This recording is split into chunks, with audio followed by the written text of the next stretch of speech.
Je voulais vous dire que nous avons organisé l'émission de façon à parler de certains thèmes. Et donc, la vaccination, dans un premier temps, et le vaccin. Donc, nous avons tout le temps pour parler du vaccin. Vous avez tout le temps pour dire que vous êtes contre le vaccin. Nous n'étions pas encore arrivés à cette partie. Maintenant, si je comprends bien, vous êtes contre... On peut parler de la vaccination sans parler du vaccin. C'est une incohérence totale. Donc vous êtes 40 millions... Vous êtes dans une tranche d'âge, si, par exemple, on parlait des personnes plus de 75 ans. C'est quoi la probabilité de mourir quand on a le Covid, quand on a plus de 75 ans, Monsieur Darnal? Vous allez me le dire. C'est 1 sur 6.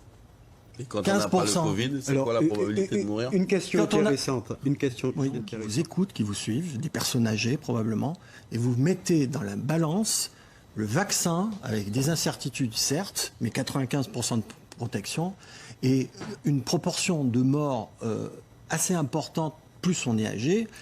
Franchement, non, quoi. Non. Mais moi, je vous dis non, aussi, parce que vous avez des collègues qui sont scientifiques comme vous, qui sont médecins, qui ont créé des associations en France. C'est irresponsable. C'est irresponsable.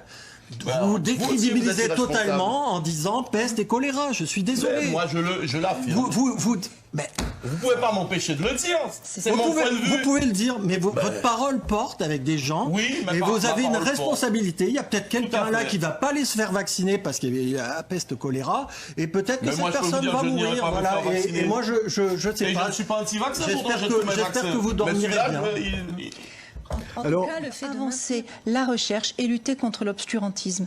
Voilà, moi je suis une éternelle optimiste. Peut-être que du coup, chez nous, on aura un peu plus de gens vaccinés, un peu plus de gens immunisés, et on pourra un peu plus se serrer dans les bras sans avoir peur. Ça ne veut pas dire accepter tout et n'importe quoi. Ça veut dire faire des recherches, étudier, essayer de comprendre les choses. Parce que c'est ce que j'essaie de faire, moi, en tous les cas, avec mes amis, mes camarades. On essaie de comprendre. On ne veut pas qu'on nous dise c'est ça et pas autrement. Il y a même des explications que le professeur qui est à côté de moi a données ce soir et le médecin infectiologue qui est en face de moi a donné, que je n'ai jamais entendu au haut niveau.